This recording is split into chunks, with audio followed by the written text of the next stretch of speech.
They did not come north to conquer the land. They came because the land allowed them to remain. Beyond this frozen edge, there was nothing left. Here, the cold was not a season, but a permanent force, pressing into bone, breath, and thought, shaping every decision before it was ever made. Winter arrived without warning and withdrew without mercy, stretching across the land like a living thing that tested all who dared to stay. For the Vikings, survival was never a single act of bravery. It was a discipline repeated every day across generations. Strength alone meant nothing in this place. A sharp blade could hunt, a strong arm could fight, but neither could stop hunger once the sea froze solid and the forests fell silent. The North taught its people a truth learned only through loss. What was not prepared today would return tomorrow as death. Food was never ordinary or casual.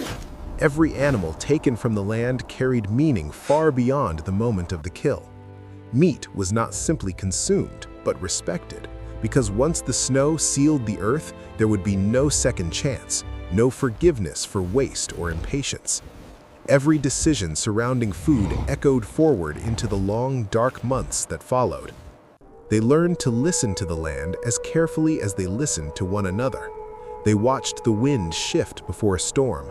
They felt the unnatural silence that came before deep frost. They studied the movements of animals who had survived these winters long before humans ever dared to settle here.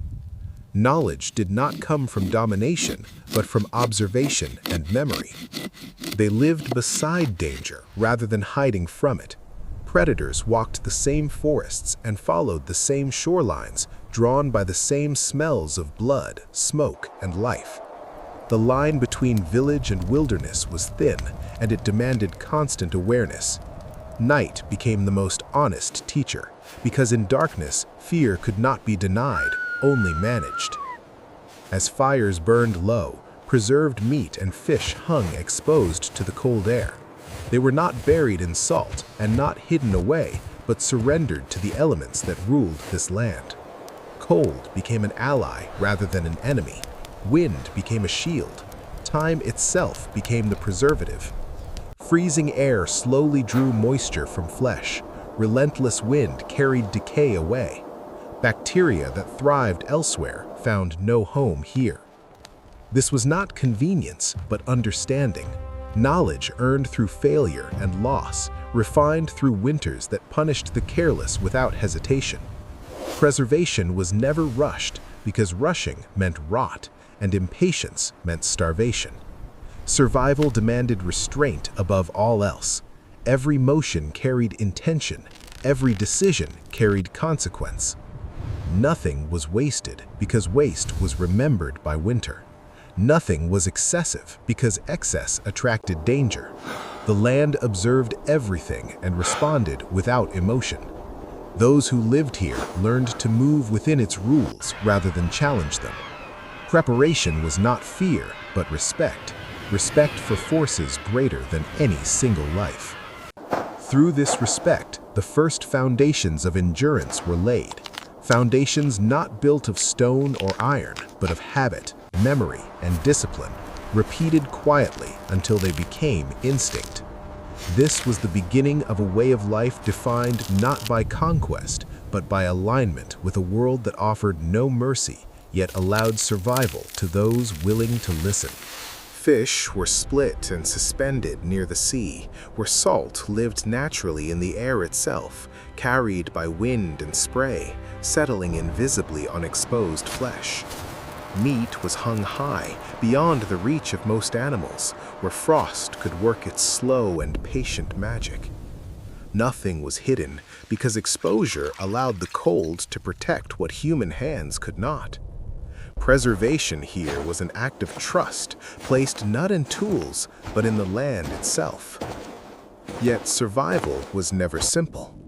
The same scent that promised life to the village also traveled far across snow and ice. It reached the noses of wolves moving silently through the forest.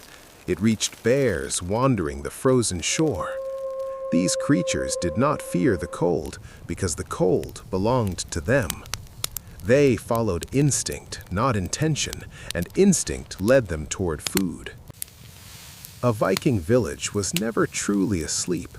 Someone always listened, someone always watched.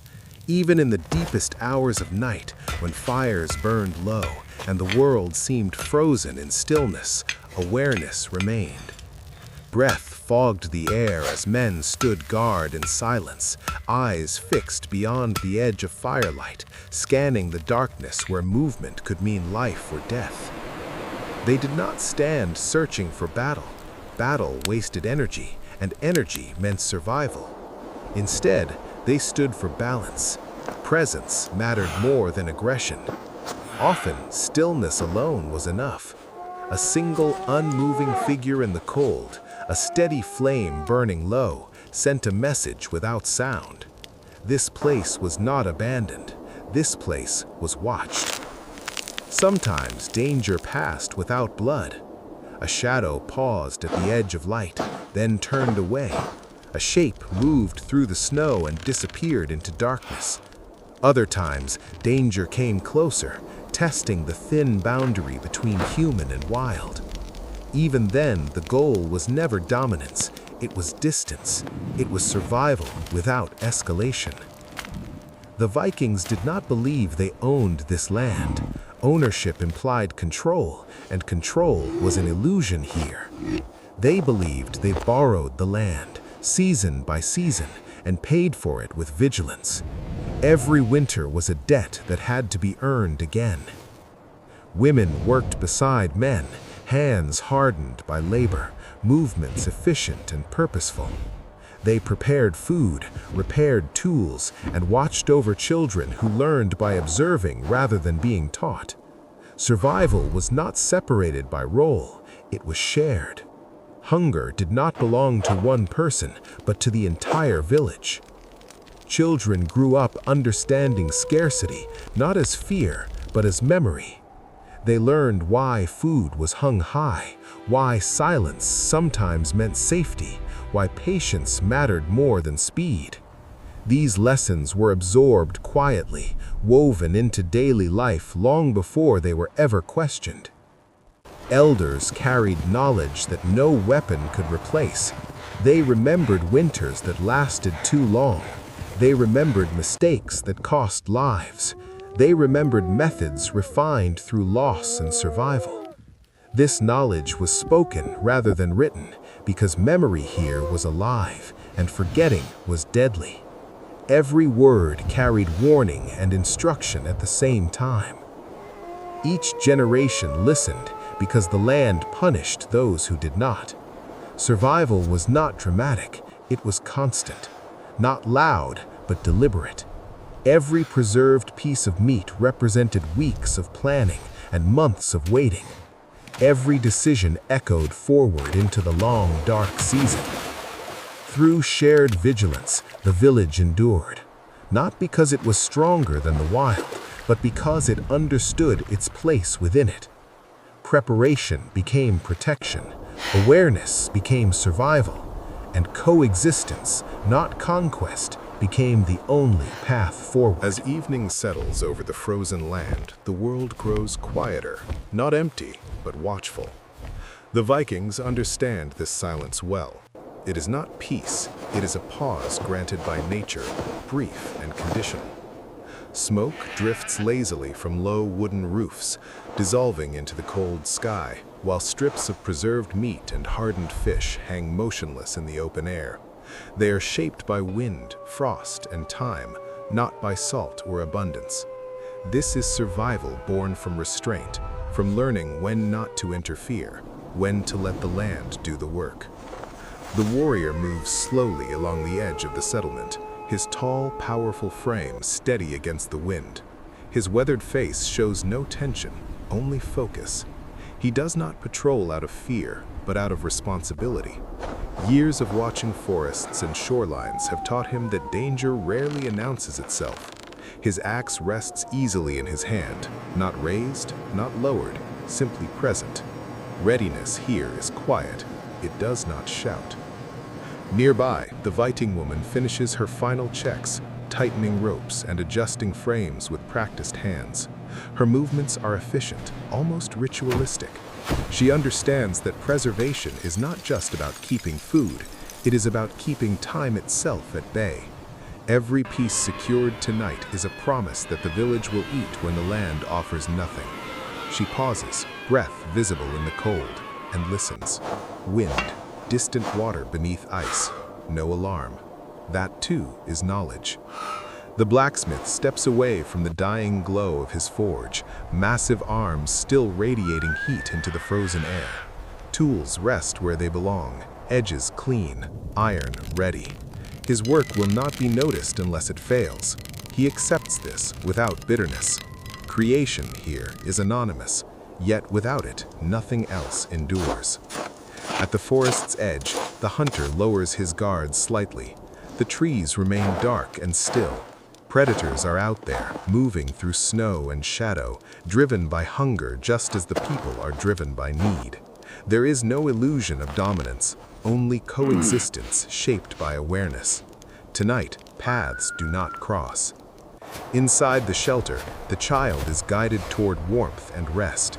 Small hands relax, eyes finally closing. The elder watches from the doorway, leaning on his staff, face carved by time and memory. He knows that survival is not won by strength alone, but by continuity. What matters is not that one generation endures, but that the next understands how. Above the village, the sky opens wide, stars cold and distant. From this height, the land looks endless, indifferent. Yet within that vastness, a fragile balance holds. People, animals, wind, and stone exist together, none fully in control. The Vikings do not conquer this world, they adapt to it, learning its limits, accepting its terms. In this quiet, under a sky that does not care, life continues, slowly, carefully, and that is enough.